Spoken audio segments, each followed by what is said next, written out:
नमस्कार दोस्तों, मैं आपका होस्ट डॉक्टर लोकेंद्र कुमार और आज हम बात करेंगे पोस्ट डॉक्टरल फेलोशिप्स के बेनिफिट्स की और उनकी लिमिटेशंस की।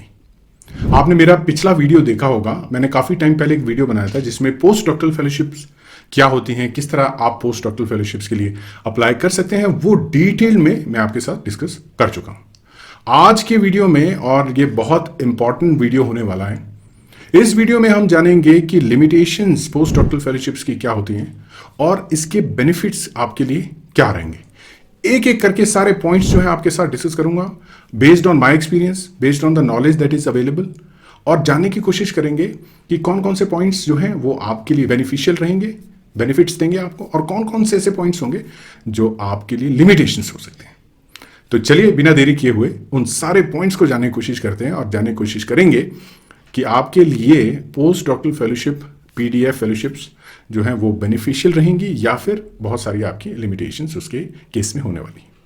तो चलिए वीडियो शुरू करते हैं। सबसे पहला जो पॉइंट है, और पहले हम बेनिफिट्स डिस्कस करेंगे, सबसे पहला पॉइंट है स्पेशलाइजेशन। जब भी पोस्ट डॉक्टरल फेलोशिप्स आप एक्वायर करेंगे, आप जाएंगे पोस्ट डॉक्टरल फेलोशिप्स के लिए, तो आपका एरिया जो है वो स्पेशलाइज हो जाएगा। आप एडवांस रिसर्च करेंगे, ऐसे प्रोजेक्ट्स आप कैरी आउट करेंगे जिसमें एडवांस रिसर्च होगी और आप एक एक्सपर्ट बन के उभरेंगे इन दैट पर्टिकुलर एरिया, जिस एरिया में आप काम कर रहे हैं। तो स्पेशलाइजेशन आपको जो है वो मिल जाती है जब आप पोस्ट डॉक्टरल फेलोशिप में एंटर कर जाते हैं। तो ये एक पॉइंट हो जाता है जो बेनिफिशियल पॉइंट आपके लिए रहेगा। नेक्स्ट इंपॉर्टेंट पॉइंट आपके लिए होगा नेटवर्किंग। आप अपना नेटवर्क क्रिएट कर सकते हैं, अलग अलग रिसर्चर्स के साथ आप कनेक्ट कर सकते हैं, नए नए रिसर्चर्स, नए रिसर्च एरिया के बारे में आप जान सकते हैं, नए रिसर्चर्स से आप मिल सकते हैं और एक अपना डोमेन एक्सपर्टीज का एक जो है पूल क्रिएट कर सकते हैं। वो बहुत ही बेनिफिशियल आपके लिए रहेगा। जब आप इंडिपेंडेंट रिसर्चर्स भी बन जाएंगे तब भी आपके लिए वो पूल जो है वो बहुत ही बेनिफिशियल रहेगा। आप कोलैबोरेट कर सकते हैं, मल्टीपल प्रोजेक्ट्स आप सबमिट कर सकते हैं यूजिंग दैट पर्टिकुलर एक्सपर्टीज। तो आपको जो है नेटवर्किंग, जो एक बहुत इंपॉर्टेंट एस्पेक्ट होता है रिसर्च में, उसको करने की अपॉर्चुनिटी पीडीएफ या पोस्ट डॉक्टरल फेलोशिप्स में मिलती है।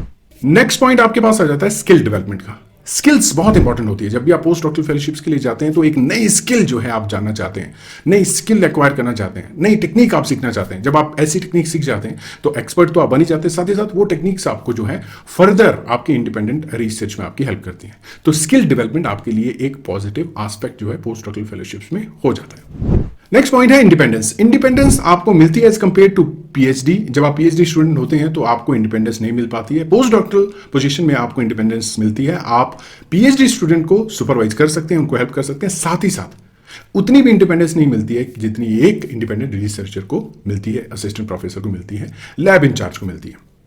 तो इंडिपेंडेंस एक तरह से आपकी सेमी इंडिपेंडेंट आप रहते हैं, सीखते हैं चीजें कि जब आप इंडिपेंडेंट बन जाएंगे तो किस तरह से आप प्रोजेक्ट कैरी आउट करेंगे। तो आपका लर्निंग फेज जो है पोस्ट डॉक्टरल फेलोशिप्स में रहता है। तो इंडिपेंडेंस भी एक तरह का आपके लिए बेनिफिशियल पॉइंट हो सकता है पोस्ट डॉक्टरल फेलोशिप में। नेक्स्ट पॉइंट आता है पब्लिकेशंस का, जो बहुत इंपॉर्टेंट है। अगर आपके पास पब्लिकेशंस नहीं होती हैं, आप पोस्ट डॉक्टरल फेलोशिप्स में जाते हैं, पब्लिकेशन आप कर नहीं पा रहे हैं, तो उन पोस्ट डॉक्टरल फेलोशिप्स का फायदा भी नहीं होगा आपको। तो आपको जो है प्रोजेक्ट भी कैरी आउट करने हैं, साथ ही साथ पब्लिकेशंस भी करनी है। High impact, high quality publications आपको करनी है, वो आपको बेनिफिशियल रहेंगी, आपको बेनिफिट देंगी। अगर आपके पास हाई इंपैक्ट पब्लिकेशंस हैं तो उन पे फोकस कीजिए, उन एरियाज को टारगेट कीजिए जो अनएक्सप्लोर्ड हैं, जो एडवांस रिसर्च जिस एरिया में हो रही है उसको टारगेट कीजिए। तो चांसेस हैं आपको जो है एक अच्छी पब्लिकेशन मिलेगी, और अगर आपके पास अच्छी पब्लिकेशंस हैं, आपके इंडिपेंडेंट रिसर्चर बनने के चांसेस बढ़ जाते हैं इस केस में। नेक्स्ट पॉइंट आ जाता है मेंटरशिप अपॉर्चुनिटी। आपको मेंटरशिप अपॉर्चुनिटी मिल जाती है पोस्ट डॉक्टरल फेलोशिप के दौरान। आप पीएचडी स्टूडेंट्स को गाइड कर सकते हैं, तो आपको एक तरह से ट्रांजिशन फेज मिल जाता है इंडिपेंडेंट रिसर्चर बनने का, और आप मेंटरशिप सपोर्ट प्रोवाइड कर सकते हैं पीएचडी स्टूडेंट्स के लिए, और उनको भी बेनिफिशियल रहेंगे आप, और आपको भी एक तरह से मेंटरशिप का एक्सपीरियंस मिल जाता है जो आपके फर्दर करियर के लिए बहुत इंपॉर्टेंट हो जाता है। तो ध्यान रखिए, जब भी आपको अपॉर्चुनिटी मिलती है तो उसको इमीडिएटली ग्रैब कीजिए, चाहे वो पीजी स्टूडेंट है, चाहे यूजी स्टूडेंट है, चाहे अगर पीएचडी स्टूडेंट है, जो भी आपको स्टूडेंट मिल रहे हैं उनके साथ कोलैबोरेट कीजिए, उनको हेल्प कीजिए, उनको सिखाइए चीज़ें, क्योंकि रिसर्च में, एजुकेशन में, एकेडमिक्स में वही सक्सेसफुल हो पाता है जो अच्छे से किसी को सिखा पाता है। तो इन चीज़ों को आपने ध्यान में रखना है। नेक्स्ट पॉइंट आता है एक्सेस टू रिसोर्सेज। जब भी आप पोस्ट डॉक्टरल फेलोशिप के लिए जाएंगे तो ऐसी लैब में जाएंगे, ऑब्वियसली आउटसाइड इंडिया आप ट्राई करेंगे, इंडिया से बाहर जाने की कोशिश करेंगे, या जिस भी कंट्री में आप हैं उससे बाहर जाने की कोशिश करेंगे, क्योंकि आपको इंटरनेशनल एक्सपोजर चाहिए। तो आप ऐसी लैब में जाएंगे जहां पे रिसोर्सेज की कोई कमी नहीं होगी, कॉम्पिटिटिव पोजीशन होगी। अगर आप वो पोजीशन क्रैक कर पाते हैं तो आपको एक प्रोजेक्ट में पोजीशन मिलेगी जहां पे फंडिंग की कमी नहीं होगी। तो आपको जो है एक बेनिफिट तो मिलेगा ही मिलेगा, वो है रिसोर्सेज की कमी नहीं होगी। आपको मेहनत करनी है और आपको उसका बेनिफिट मिलेगा। तो कोशिश कीजिए अच्छी रिसर्च करने की, कोशिश कीजिए इस तरह से आगे बढ़ने की, आपके पास अच्छे प्रोजेक्ट्स जो हैं आप जनरेट करें, अच्छे जो रिसर्च प्रोजेक्ट्स जो हैं उनको कैरी फॉरवर्ड करें और मल्टीपल प्रोजेक्ट्स करें और maximum utilisation of your PDF time आप जो है वो करें। तो रिसोर्सेज को मैक्सिमम यूटिलाइज करें, आपको कमी नहीं होगी। तो ये बात आप ध्यान रखिए, आपको कम टाइम में मैक्सिमम रिसोर्सेज की यूटिलाइजेशन करनी होती है। तो ये आपके लिए एक अनदर बेनिफिशियल पॉइंट हो जाता है। नेक्स्ट पॉइंट है करियर डेवलपमेंट का। पोस्ट डॉक्टरल फेलोशिप आपका एक तरह से स्टेपिंग स्टोन है कि आप फर्दर असिस्टेंट प्रोफेसर या दूसरी इंडिपेंडेंट रिसर्च पोजीशंस पे जाने के लिए तैयार हो रहे हैं। तो एक तरह से आपके करियर एडवांसमेंट के लिए ये पोजीशन बहुत इंपॉर्टेंट हो जाती है। आप लिखते हैं PhD post doc from United states, from Oxford university और एनी अदर यूनिवर्सिटी। अच्छी यूनिवर्सिटी से अगर आप पोस्ट डॉक्टरल फेलोशिप करते हैं तो आपके इंडिपेंडेंट रिसर्चर्स बनने का जो सपना है वो पूरा हो सकता है। अच्छे इंस्टीट्यूट में आपका इंडिपेंडेंट रिसर्चर बनने का सपना पूरा हो सकता है। और जैसे ही आप अपना इंडिपेंडेंट रिसर्च शुरू करते हैं तो आपको बहुत बेनिफिट मिलते हैं अगर आपने पोस्ट डॉक की होती है, क्योंकि बहुत सारी चीज़ें आप सीखे होते हैं, आपने स्किल आपने बढ़ाई होती है, आपने बहुत सारी दूसरी चीज़ें, नेटवर्किंग आपकी अच्छी होती है और साथ ही साथ आपको पता होता है कि किस तरह से मेंटरशिप करनी है। तो ये चीज़ें आपने ध्यान में रखनी है कि इन चीज़ों का आपको बहुत बेनिफिट मिलता है, स्पेशली आपके करियर एडवांसमेंट। नेक्स्ट है इंटरडिसिप्लिनरी कोलैबोरेशन या एक्सपर्टीज। अगर आप पोस्ट डॉक्टरल फेलोशिप में जाते हैं तो आप हमेशा इस तरह का प्रोजेक्ट कैरी आउट करते हैं जो एडवांस रिसर्च होती है। और एडवांस रिसर्च आज की डेट में मल्टी डिसिप्लिनरी रिसर्च है, जिसमें केमिस्ट्री भी है, बायोलॉजी भी है, फिजिक्स भी है, कंप्यूटर साइंस भी है। सारे एरियाज जो हैं दे आर क्लब टुगेदर, और जब वो कंबाइन हो जाते हैं तो आपको चांसेस मिलते हैं ऐसे प्रोजेक्ट में काम करने के लिए इन पीडीएफ फेलोशिप्स। तो वहां पे क्या होता है, प्रोजेक्ट ऐसे इनोवेटिव होते हैं तो आपको इंटरडिसिप्लिनरी प्रोजेक्ट मिलते हैं जिसमें आप अलग अलग तरह की चीज़ें सीख सकते हैं। तो कभी भी अपने आप को रिस्ट्रिक्ट ना करें, कभी भी अपने आप को ना रोकें दूसरे एरिया में जाने से। मैं अपना अगर एग्जांपल बताऊं आपको, I am a trained biologist but I went into biophysics. तो बहुत सारी चीज़ें मैंने सीखी, मैंने प्रोग्रामिंग के बारे में जाना, डेटा साइंस के बारे में बहुत सारी चीज़ें पता लगी, तो उस एरिया में इंटरेस्ट भी बढ़ा। तो आज की डेट में जो रिसर्च हम लोग कर रहे हैं तो एक तरह से मल्टी डिसिप्लिनरी एस्पेक्ट उसमें आता है, और जो बहुत इंपॉर्टेंट हो जाता है आज की डेट में रिसर्च पॉइंट ऑफ व्यू से। तो इंटर डिसिप्लिनरी रिसर्च या मल्टी डिसिप्लिनरी रिसर्च बहुत इंपॉर्टेंट फैक्टर हो जाता है आपका पीडीएफ के लिए। नेक्स्ट है इंटरनेशनल एक्सपीरियंस। जहां भी आप जाते हैं आपका इंटरनेशनल एक्सपीरियंस काउंट होता है, क्योंकि आप जो है ऐसी जगह पे रहे हैं, आप अपने आप को ये दर्शा चुके हैं कि आप ऐसे एनवायरनमेंट में एडजस्ट हो सकते हैं, आप अलग अलग तरह के चैलेंजेस फेस कर चुके होते हैं, आप नए देश में जाके वहाँ के एनवायरनमेंट को सीख चुके होते हैं, एक तरह से मैच्योर होके आते हैं। तो वो बहुत सारी चीज़ें होती हैं, नई चीज़ें सीखते हैं आप, एडवांस स्किल्स आपके पास होती हैं, साथ ही साथ आप रिसर्च में ट्रेंड होते हैं, मेंटरशिप स्किल्स आपके पास रहती हैं, तो इतने बेनिफिट आपको मिलते हैं। तो आपको जो है इंटरनेशनल एक्सपीरियंस के बहुत सारी जगह पे उसके बेनिफिट मिलते हैं। ये सारी चीज़ें जब कंसिडर होती हैं तो ध्यान रखिए इंटरनेशनल एक्सपीरियंस का बहुत ज़्यादा बेनिफिट होता है आपके करियर में। इसलिए पोस्ट डॉक्टरल फेलोशिप अगर आपने करनी है तो कोशिश कीजिए कि दूसरी कंट्री में आप जाएँ, अच्छी कंट्री में आप जाएँ और अच्छी यूनिवर्सिटी इंस्टीट्यूट में आप जाएँ, ताकि आपको फुल बेनिफिट मिले उस पर्टिकुलर पीडीएफ का। तो ये सारी बातें थी बेनिफिट्स ऑफ पीडीएफ।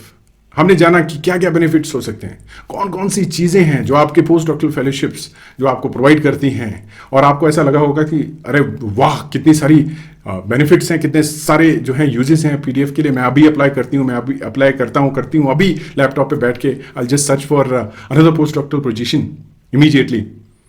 तो इसमें क्या होगा कि लिमिटेशंस भी होंगी। तो वो कौन कौन सी लिमिटेशंस रहेगी वो भी जानना बहुत ज़रूरी है। ऐसा नहीं है कि सब चीज़ों की पॉजिटिव साइड्स ही होती हैं, नेगेटिव साइड्स भी रहती हैं हर एक चीज़ों की, तो वो भी हमें जाननी बहुत ज़रूरी है। तो चलिए जानते हैं कौन कौन सी नेगेटिव साइड्स हैं और कौन कौन सी चीज़ों का हमें पहले ही ध्यान रखना है कि ये चीज़ें हमारी लाइफ में आएंगी, तो उनको जो है हमें किस तरह से फेस करना है वो भी बहुत ज़रूरी हो जाता है। साथ ही साथ इन सारी चीज़ों पे और डिटेल में वीडियो बनाऊंगा मैं, कैसे हैंडल करना है, किस तरह से आप मैनेज कर सकते हैं। लेकिन अभी जो है कॉन्स के बारे में जान लेते हैं, कौन कौन से जो कॉन्स रहेंगे, कौन कौन से जो है लिमिटेशंस रहेंगी। सबसे पहली लिमिटेशन, जॉब इनसिक्योरिटी। आपके मन में हमेशा ऐसा रहेगा कि मेरी जो पोजीशन है वो प्रोजेक्ट बेस्ड पोजीशन है, कभी भी खत्म हो सकती है, कोई फ्यूचर नहीं है, क्योंकि प्रोजेक्ट बेस्ड जो पोजीशंस होती हैं, पीडीएफ जितनी भी होती हैं, ये कुछ टाइम के लिए रहती हैं, उसके बाद आपको जो है नई पोजीशन ढूंढनी होती है। तो हमेशा आपके माइंड में ऐसा स्ट्रेस रहता है कि अब क्या, इसके बाद क्या, अब मैं कहाँ जाऊँगी, कहाँ जाऊँगा, ये सोच आपके मन में रहेगी। तो ये बहुत ज़रूरी हो जाता है कि आप जो है अपनी जॉब सिक्योर करें। इंडिपेंडेंट पोजीशन में आप जाना आपके लिए ज़रूरी हो जाता है। पोस्ट डॉक आप ज़्यादा नहीं कर सकते, ज़्यादा उस जगह पे टाइम नहीं स्पेंड कर सकते, आपके लिए बहुत स्ट्रेसफुल होगा। और ज़्यादा पोस्ट डॉक पोजीशंस जो हैं वो भी आपके करियर के लिए अच्छी नहीं होंगी। तो ये बात जान लीजिए कि आपकी जॉब इनसिक्योरिटी हमेशा रहेगी और उसको जो है आपको अंडरस्टैंड करना है, अच्छे से टैकल भी करना है। तो ये एक पॉइंट हो जाता है एज ए लिमिटेशन कि job insecurity post doc positions में हमेशा रहेंगी। नेक्स्ट है लो पेमेंट और बेनिफिट्स भी थोड़े इसमें कम रहेंगे आपको। अगर आप असिस्टेंट प्रोफेसर की पोजीशन में जाते हैं, इंडिपेंडेंट रिसर्चर की पोजीशन में जाते हैं, वहाँ पे आपको जो है पेमेंट अच्छी मिलेगी, बेनिफिट्स भी होंगे, मेडिकल बेनिफिट्स होंगे, बहुत सारे बेनिफिट्स होंगे। आपकी लीव्स जो है, पेड लीव्स, उनके बारे में आपको बहुत सारी चीज़ें अलग होंगी। पोस्ट डॉक आप जब रहेंगे, टेम्परेरी पोजीशन है, स्पेसिफिकली उस लैब की फंडिंग पे आप डिपेंड रहते हैं, तो आपको सिक्योरिटी नहीं रहेगी और साथ ही साथ एक तरह से उस पर्टिकुलर पोजीशन पे आपको इनसिक्योरिटी हमेशा रहेगी। तो ये बात आप समझ लीजिए कि फाइनेंशियली लिमिटेशंस उसमें रहेंगी। और साथ ही साथ दूसरा जो है पॉइंट यहाँ पे मैं कहना चाहूँगा वो ये है कि पोस्ट डॉक्टरल पोजीशन में आपका वर्क लाइफ बैलेंस भी काफ़ी अफेक्ट होगा। आपको ये ध्यान में रखना है कि आप रिसर्च में तो रहें लेकिन आप अपनी लाइफ पे भी फोकस करें, आप एक हेल्दी जीवन पे भी फोकस करें और साथ ही साथ जो रूटीन चीज़ें होती हैं लाइफ में उनको भी आप कैरी फॉरवर्ड करें। ऐसा ना हो कि आप स्पेसिफिकली रिसर्च पे फोकस रहें और बाकी सारी चीज़ें भूल जाएं, ऐसा भी होता है और उसके बहुत सारे ड्रॉबैक्स होते हैं। कई बार क्या होता है कि जो आइसोलेशन पोस्ट डॉक्टरल फेलोशिप्स में जो कैंडिडेट हैं वो फील करते हैं, अकेले हो जाते हैं। तो बहुत सारी ऐसी चीज़ें हैं जिनको आपने ध्यान में रखना है। एक वर्क लाइफ बैलेंस जो है वो बना के चलना है, वो बहुत ज़रूरी है पोस्ट डॉक्टरल फेलोशिप्स के दौरान। नेक्स्ट पॉइंट है जोग्राफिकल मोबिलिटी। आपको जो है अपने एरिया से अलग जगह पे मूव करना है। आपको ये चीज़ें ध्यान में रखनी है कि अब जैसे आप दूसरी जगह पे जाएंगे तो आपका कंफर्ट जोन चेंज होने वाला है। आपको वो चीज़ें नहीं मिलेंगी जो आपको वहाँ पे मिलती हैं जहाँ आप रह रहे हैं, राइट। अगर आप मान लीजिए एग्जांपल लेते हैं, इंडिया से अगर आप अब्रॉड मूव करते हैं तो आपका कल्चर शॉक आपको लगेगा, एकदम से आपको अलग चीज़ें मिलेंगी। कैसे आपको एडजस्ट करना है, कैसे आपको बिहेव करना है, वो सारी चीज़ें आपको ध्यान में रखना होगा क्योंकि उनका कल्चर डिफरेंट है, आपका कल्चर डिफरेंट होगा, राइट। तो वो चीज़ें आपको सीखनी है। तो जोग्राफिकल मोबिलिटी एक तरह से लिमिटेशन भी आपके लिए हो सकती है अगर आप एडजस्ट नहीं करते हैं या आपको नहीं पता कैसे एडजस्ट करना है। आपके लिए बेनिफिट भी हो सकता है अगर आप सोशली अच्छे हैं, इंटरेक्ट करते हैं लोगों से बात करना आपको पसंद है, कम्युनिकेशन आपकी अच्छी है, तो आपके लिए वो बेनिफिट भी हो सकता है। आप इंजॉय करेंगे उन चीज़ों को, राइट। तो ये एक ऐसा पॉइंट है जो प्रोस्पेक्टिव आपका डिपेंड करेगा उसके ऊपर। लेकिन जोग्राफिकल मोबिलिटी एक ऐसा पॉइंट है जो आपके लिए लिमिटेशन हो सकता है क्योंकि बहुत सारी चीज़ें नहीं होंगी, रिलेटिव्स नहीं होंगे, आपके नोन नहीं होंगे, फ्रेंड्स नहीं होंगे। आप अकेले जो है एक नई जगह पे जाएंगे जहाँ पे आपको फिर से शुरुआत करनी है। तो ये एक पॉइंट आप नोट कर लीजिए। नेक्स्ट है कंपटीशन। जैसे ही आप पोस्ट डॉक्टरल फेलोशिप्स में जाते हैं, मैंने आपको ऑलरेडी बता दिया कि लिमिटेड टाइम के लिए पोजीशन होगी तो कंपटीशन उसमें बहुत ज़्यादा होगा, बहुत सारे लोग अप्लाई करेंगे। तो हमेशा जब भी आपको जो है अप्लाई करना है तो ये ध्यान में रखना है कि एक तो आपकी जो सीवीज वगैरह डॉक्यूमेंट्स स्ट्रांग हो, आपका बैकग्राउंड अच्छा हो और साथ ही साथ जो है दूसरी पोजीशन में आपको मूव करना तो एट द सेम टाइम वहाँ पे भी कंपटीशन ज़्यादा होगा। तो कॉम्पिटिटिव बहुत पोजीशंस रहती हैं। अपने आप को आपने प्रिपेयर करना है इस चीज़ के लिए कि पोजीशंस कॉम्पिटिटिव होंगी और स्लोली जैसे आपकी उम्र बढ़ेगी वैसे वैसे आपकी जो है उन पर्टिकुलर पोजीशंस के लिए एलिजिबिलिटी कम होती जाएगी। मैं ये आपको बता रहा हूँ। बहुत सारी जो है यूनिवर्सिटीज़ हैं वो एक एज कैप कर देती हैं, उससे ज़्यादा अगर आपकी एज हो जाती है तो आपको पीडीएफ नहीं मिलती है। तो आपसे एक एक्सपेक्टेशन की जाती है आफ्टर फ्यू पोस्ट डॉक्स आप जो है मूव कर जाएं, इंडिपेंडेंट रिसर्चर बन जाए। तो ये एक जो है लिमिटेशन हो जाती है पीडीएफ के केस में। नेक्स्ट पॉइंट है अनएक्सपेक्टेड एक्सपेक्टेशंस या mismatched expectations. Post doctoral fellows इस तरह की एक्सपेक्टेशन रख देते हैं, कई बार अनरियलिस्टिक सी एक्सपेक्टेशन रखते हैं कि उनको जो है पोस्ट डॉक्टरल फेलोशिप्स मिल गई हैं, अब तो उनका करियर सेट है, इंडिपेंडेंट पोजीशंस उनको मिल जाएगी। ऐसा नहीं है, बहुत डिफिकल्टी उनको फेस करनी पड़ सकती है। उनको अपने आप को एक इंडिपेंडेंट रिसर्चर जो है वो बनाना उनके लिए बहुत ज़रूरी हो जाता है। वो कैसे प्रूव करेंगे कि वो इंडिपेंडेंट रिसर्चर हैं? वो पोस्ट डॉक से नहीं होगा, उनको पोजीशन इंटरव्यूज़ क्रैक करने पड़ेंगे, असिस्टेंट प्रोफेसर के लिए जो है वो इंटरव्यूज़ देने पड़ेंगे, इंडिपेंडेंट इवैल्यूएशन होगी उनकी। तो एक्सपेक्टेशन जो है वो आप अपनी लिमिटेड रखें और मेहनत कीजिए, मेहनत का फल आपको मिलेगा। साथ ही साथ अगर आपके अच्छा सीवी अच्छा है, आपने ग्रांट्स लिखी हैं, आपको उनका एक्सपीरियंस है, तो आपके लिए बहुत ईजी रहने वाला है वो। वरना life is very difficult, this path is very difficult. और दूसरी बात यह है कि आप जो है अपना करियर ऑप्शंस बहुत नैरो कर देते हैं, बहुत ही नैरो कर देते हैं। तो आप दूसरे एरियाज में नहीं जा सकते। आपने अपने आप को पोस्ट डॉक्टरल फेलोशिप में आप चलेंगे तो आपने नैरो कर दिया अपने आप को, राइट। तो ये भी एक लिमिटेशन हो जाती है कि आपको जो है बहुत सारी चीज़ों में आप एक्सप्लोर नहीं कर सकते। अब आपने अपने आप को चैनलाइज कर दिया है तो वही आपका ऑप्शन रह जाता है, जिसमें रिसर्च जो है वो मेन थीम आपके करियर की हो जाती है। तो इन चीज़ों का आपने स्पेशली ध्यान रखना है। नेक्स्ट पॉइंट है लैक ऑफ टीचिंग एक्सपीरियंस। जो जब भी आप पोस्ट डॉक्टरल फेलोशिप्स में जाते हैं तो आपको जो है टीचिंग एक्सपीरियंस नहीं मिल पाता है, जो कि इंडिपेंडेंट रिसर्चर या असिस्टेंट प्रोफेसर के लिए बहुत इंपॉर्टेंट होता है। तो टीचिंग एक्सपीरियंस अगर आपको साथ ही साथ अगर मिल जाता है उसी पर्टिकुलर यूनिवर्सिटी में तो बहुत ही अच्छा है, अगर नहीं मिल पाता है तो वही एक लिमिटेशन रह जाती है आपकी। और जब भी आप अप्लाई करेंगे तो एक चीज़ आपको हमेशा खलेगी कि आपके पास टीचिंग एक्सपीरियंस नहीं है। और ये आपका फर्दर जो है जब आप करियर एडवांस करेंगे, यानी असिस्टेंट प्रोफेसर से एसोसिएट में जाएंगे, एसोसिएट से प्रोफेसर में जाएंगे, तो वहाँ पे जो लिमिटेशन आपको उस पर्टिकुलर एक्सपीरियंस की रहेगी। तो आप ये ध्यान में रखें कि टीचिंग एक्सपीरियंस अगर आपको मिल रहा है तो आपके लिए बहुत बेनिफिशियल रहेगा वो। तो ध्यान रखें कि ये एक लिमिटेशन की कैटेगरी में आ सकता है। तो आपके लिए लिमिटेशन हो सकती है अगर आपके पास टीचिंग एक्सपीरियंस पोस्ट डॉक में नहीं है। But most of the time compensate हो जाता है, बिकॉज राइट नाउ जो यूनिवर्सिटीज़ हैं वो अच्छे रिसर्चर्स को ढूंढती हैं। और ये ये एक तरह से माना जाता है कि जो अच्छे रिसर्चर्स हैं वो एक तरह से अच्छे टीचर भी होंगे। हालांकि इस पे बहुत लंबी डिबेट हो सकती है, राइट। तो एक ये पॉइंट आ जाता है लिमिटेशंस के केस में कि आपको टीचिंग एक्सपीरियंस कम मिलता है, नहीं मिल पाता, बिकॉज आप रिसर्च में ज़्यादा इन्वॉल्व रहते हैं। तो दोस्तों ये थे कुछ एक पॉइंट्स जो मैं आपके साथ शेयर करना चाहता था। ये कुछ बेनिफिट्स हमने डिस्कस किए, कुछ हमने लिमिटेशंस डिस्कस की। तो उम्मीद करूंगा आपको जो है समझ में आ गई है बात कि किस तरह से चीज़ें रहेंगी और क्या क्या चीज़ें आपको ध्यान में रखनी है, कैसे कैसे आपको अपना प्लान बनाना है। और अगर आप इन सभी चीज़ों को इवेलुएट करके रेडी हैं तो पोस्ट डॉक्टरल फेलोशिप्स आपके लिए हैं। आप जाइए और इंजॉय कीजिए, अच्छा काम कीजिए, अच्छे पब्लिकेशंस लेके आइए और अच्छी अपनी लैब इस्टेब्लिश कीजिए। बिकॉज जब आप इंडिपेंडेंट रिसर्चर बन जाते हैं तो आपके पास जो है इंडिपेंडेंस एक्चुअली में आ जाती है। पोस्ट डॉक में आपके पास वो इंडिपेंडेंस नहीं आती है, वो आती है आपकी जब आप इंडिपेंडेंट रिसर्चर बन जाते हैं, एक इंडिपेंडेंट पोजीशन ले लेते हैं, असिस्टेंट प्रोफेसर की पोजीशन ले लेते हैं, एसोसिएट प्रोफेसर की पोजीशन ले लेते हैं और अपनी एक लैब बनाते हैं, आपके पास स्टूडेंट होते हैं। वहाँ पे आपके पास एक ट्रू इंडिपेंडेंस आ जाती है। तो इंडिपेंडेंट रिसर्चर बनिए।